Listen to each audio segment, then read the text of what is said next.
Good afternoon, everyone. So in today's hyperdynamic threat environment, the mission of the Secret Service is clear. We cannot afford to fail. After reviewing the planning, event details, and coordination with partner agencies regarding the attempted assassination of former President Donald Trump on July 13th, our mission assurance review is nearing its completion. As I've said, this was a failure on the part of the United States Secret Service. It's important that we hold ourselves accountable for the failures of July 13th, and that we use the lessons learned to make sure that we do not have another failure like this again. The findings of the Mission Assurance Review have prompted the Secret Service to move into the accountability phase of this process. The Office of Professional Responsibility and the Office of Integrity are reviewing the findings. And as a result of these failures, what has become clear to me is we need a shift in paradigm in how we conduct our protective operations. As was demonstrated on Sunday in West Palm Beach, the threat level is evolving and requires this paradigm shift. But here are some of the findings from this Mission Assurance Review. With respect to command and control of the site in Butler, Pennsylvania, the Secret Service has the main responsibility of building the site plan. We cannot abdicate or defer our responsibilities to others. Advanced team personnel have an obligation to ensure that each site meets the protective requirements and principles of Secret Service methodologies.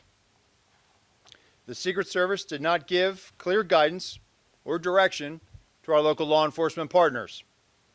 There were communication deficiencies between law enforcement personnel at the site. For example, the Secret Service did not co-locate its security room with local law enforcement. There was an over-reliance on mobile devices, resulting in information being siloed. For example, at approximately 18:10 local time, Secret Service informed personnel that local police were addressing an issue at the 3 o'clock of the outer perimeter. At approximately 18:10 local time, via phone call, the Secret Service security room calls the counter-sniper response agent reporting an individual on the roof of the AGR building. That vital piece of information was not relayed over the Secret Service radio network. At approximately 18:10 and 54 seconds, verified through body camera footage of local law enforcement, officers confront the assailant on the roof of the AGR building. At 18:11:05, via phone call, the site agent calls the assistant site agent to find out what exactly is going on at the 3 o'clock, and during that call, shots ring out. At 18:11:32, verified through body camera footage, the first series of shots are fired by the assailant. At 18:11:36, again verified through body camera footage, a second series of shots are fired by the assailant. At 18:11:47, through body camera footage, Secret Service counter-snipers neutralized the threat. With respect to diligence, line-of-sight issues were acknowledged, but not properly mitigated. Issues were encountered the day of the visit with respect to line-of-sight concerns, but they were not escalated to supervisors. While some members of the advance team were very diligent, there was complacency on the part of others that led to a breach of security protocols. With respect to accountability, the Mission Assurance Review has identified deficiencies in the advanced planning and its implementation by Secret Service personnel. These employees will be held accountable, and this agency has among the most robust table of penalties in the entirety of the federal government. And these penalties will be administered according to our disciplinary process. But due to federal regulations, I cannot get into personnel matters as they are proceeding. With respect to a paradigm shift, we're at a pivotal moment in the history of the Secret Service and at a pivotal moment in the history of our country. And I've directed that the Secret Service embark on a significant paradigm shift that will redefine how we conduct protective operations. What occurred on Sunday demonstrates that the threat environment in which the Secret Service operates is tremendous and under constant threat. And we've been in this heightened and increasingly dynamic threat environment since July 13th.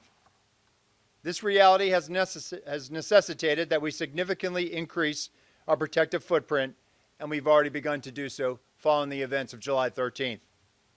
This increased operational tempo requires additional resources to not only account for costs being incurred today, but ensure that we have the tools, the technology, and personnel needed to meet these new requirements and execute our mission going forward. The paradigm shift will be a driving force to move the Secret Service from a state of reaction to a state of readiness. And the vision is for the Secret Service to be more agile, with the ability to escalate protection to the highest levels for numerous protectees for undetermined periods of time. But in order to do this, we need additional personnel, technical assets, and equipment for the sustainment of immediate and future needs. Our personnel have been in a state of hypervigilance following July 13th. We are certainly working our people hard, and I've used this term publicly, redlining. This cannot be about working our people harder.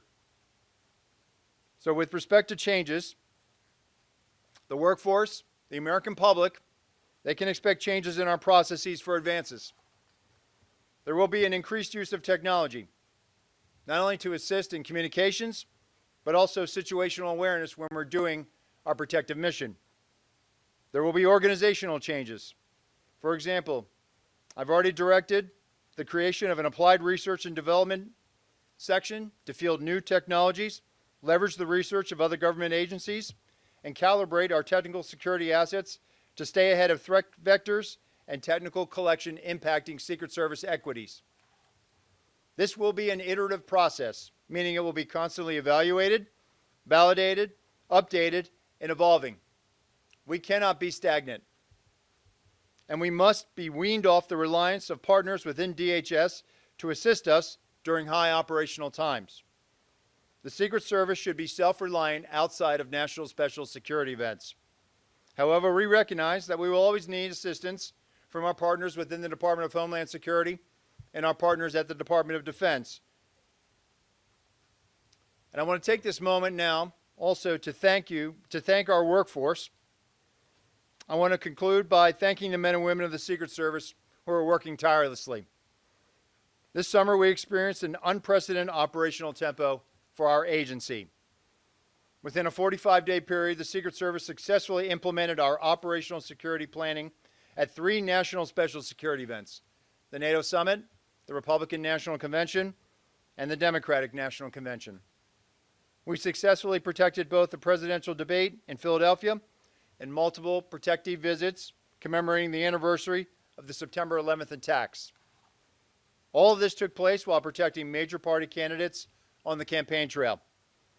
This high operational tempo continues as the Secret Service prepares for the United Nations General Assembly next week, where we expect to protect more than 140 visiting world leaders and heads of state. I am proud of all that we've accomplished in a very difficult and tumultuous time for the agency. And I recognize and thank the men and women of the Secret Service and their families for continuing to make great sacrifices in support of our enduring mission.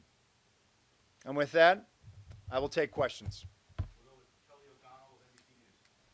Director, given all of the attention and scrutiny related to these events,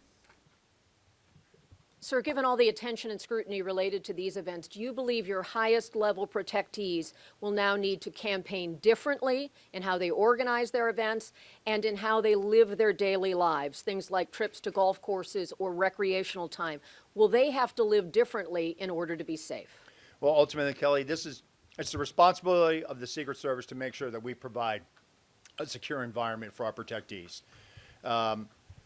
We want them to make sure that they can live their lives with some type of normalcy, but they must do so with us providing the highest levels of protection, which we have been doing since July 13th. And so it's ultimately our responsibility to make sure that wherever our protectees go, we are creating a safe environment. And that comes back to us being able to use our methodologies to use our redundancies, our systems that we have in place to create those secure environments. Do they need to campaign differently, sir? I, Those are organized or set up, outdoor events, that kind of thing? So since July 13th, we have been securing successfully outdoor events. And what you're seeing is an increased use of assets, increased use of ballistic glass. So we certainly make sure that when they are out there at an outdoor venue, that we are using our protective methodologies to create that safe environment. Hello, Director. Thank you for taking the time. Could you just kind of go into a bit more detail about the conversations you had with Trump campaign staff about the selection of the Butler site? The report says that Secret Service agents saw it as a challenge, and the staff wanted to have the rally there. Did the staff go against your recommendation? Can you speak to exactly what was said and what the outcome was? So, listen, the staff chooses a site, and ultimately it's on the Secret Service to secure it. So when the site was selected, the advance team went about identifying areas of concern. The AGR building was one of those hazards that was identified. But let me just be clear, Maria, ultimately it is the Secret Service's responsibility to secure a site. We certainly have conversations, and it doesn't matter whether it's a campaign staff or a White House staff. We have conversations, and we have very good working relationships with those staffs. But ultimately, it is the Secret Service's responsibility to secure a site. Your comments? Director, thank you. Based on your review and analysis, what is the reason, what's the best explanation for why there was not law enforcement personnel covering the roof, physically on the roof itself, or making sure someone could not get on top of the roof? And the follow-up question would be, how disappointed are you in what you described as deficiencies in diligence? Sure. So ultimately, Pierre, we have to be very direct and clear when we're talking to our state and local counterparts. With respect to Butler, I think what the Mission Assurance Review has identified is that there was that lack of clarity. And I can tell you since July 13th, when I've been out on the road and I've watched field offices and I gave guidance upon becoming the acting director to the field, we have to be very clear when we're talking to our state and local partners. We value those relationships with them. We need them to be assisting us and be shoulder to shoulder with us. And it appears that there was that lack of clarity with respect to Butler. And go again with your follow-up here. On that, so there was a lack of clarity that roof should be secure, period, full stop. There was discussion about how the roof was going to be secured, and I think what it came back to is we should have challenged how that mechanism was being implemented. Meaning, we should have been more direct. We cannot be overly deferential to state and local law enforcement.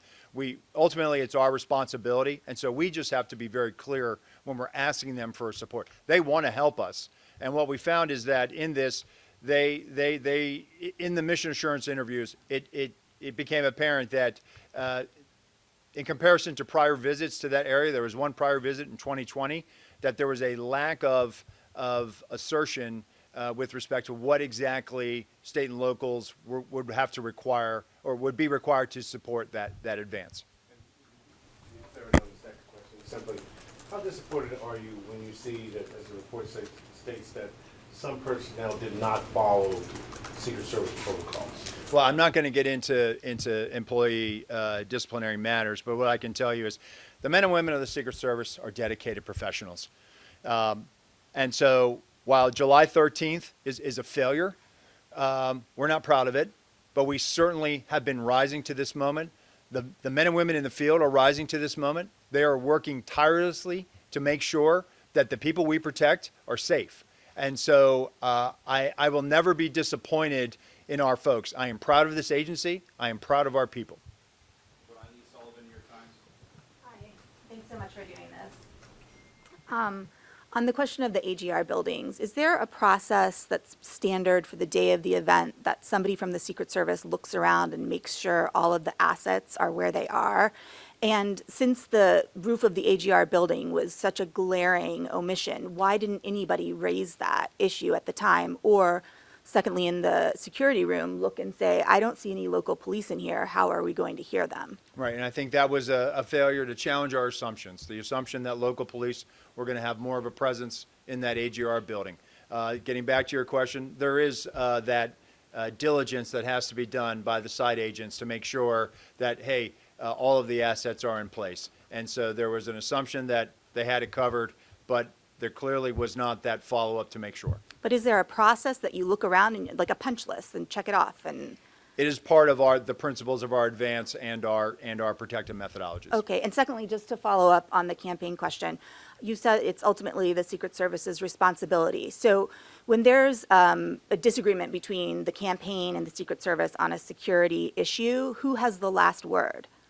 So it's not about disagreement, it's about a negotiation. They certainly don't want any harm to come to their principal, and so they respect us. And so usually what it boils down to is escalating it up to a supervisor and a senior staff level. What I can tell you is that if there were discrepancies, and there were, regarding how the site was supposed to have been secured, how supervisors were briefed, and supervisors reported in their mission assurance interviews that they envisioned harder assets to be able to secure that line of sight, to be able to mitigate anything that might have been looking in or would have created an openness on the site at the Butler Farm Show.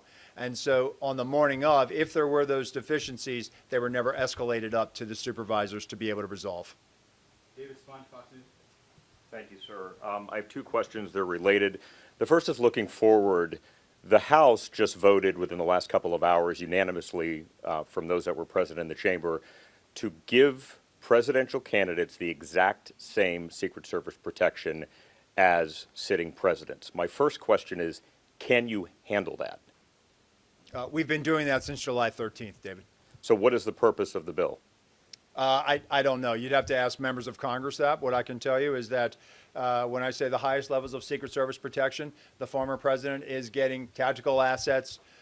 He's getting everything that the former president, that the current president has with respect to Secret Service assets. And that was my second question. Can you explain that former President Trump is getting the same protection as President Biden and Vice President Harris? Because a lot of members of Congress on Capitol Hill are skeptical about that. There's a lot of talk saying clearly he didn't have the same protection because if he did, the golf course would have been secure in West Palm Beach. Can you tell people what's going on with that? So with respect to West Palm Beach, what I can tell you without getting into our TTPs, our techniques, our tactics, our procedures, what I can tell you is that on that day, there were counter-sniper elements that were present with the former president on the golf course in proximity. There was an entire counter-assault team that was there in proximity. There was also a jump team in proximity. The advance agent who was part of the first element, whose goal was to sweep ahead, did his job. That young man is a very young agent early in his career. His vigilance, his reaction is exactly how we trained and exactly what we want our personnel to do. He identified a threat, an individual with a long gun, and he made swift decisions and took a swift action to be able to mitigate that. No shot was fired at the former president. The former president was not exposed to where he was on the golf course. And what I've said, and I said this Monday, that the procedures work, the redundancies work, so that high level of protection is working. Nicole Scango, CBS. Acting Director, thank you very much for doing this. Two questions, just one on West Palm Beach. The busy public road that is adjacent to that sixth hole where the suspect was hiding is a well-known blind spot on that specific golf course. Why did no one within the U.S. Secret Service sweep behind that fence line for threats? They were sweeping ahead, Nicole. So what I just explained is that that lead element was going ahead sweeping. But was there anyone behind the fence where the road was sweeping there to see if anyone was in the bushes? Having been there and seen the vantage point, whether they were on the public side or the private side, the bottom line is the individual was detected. On Butler,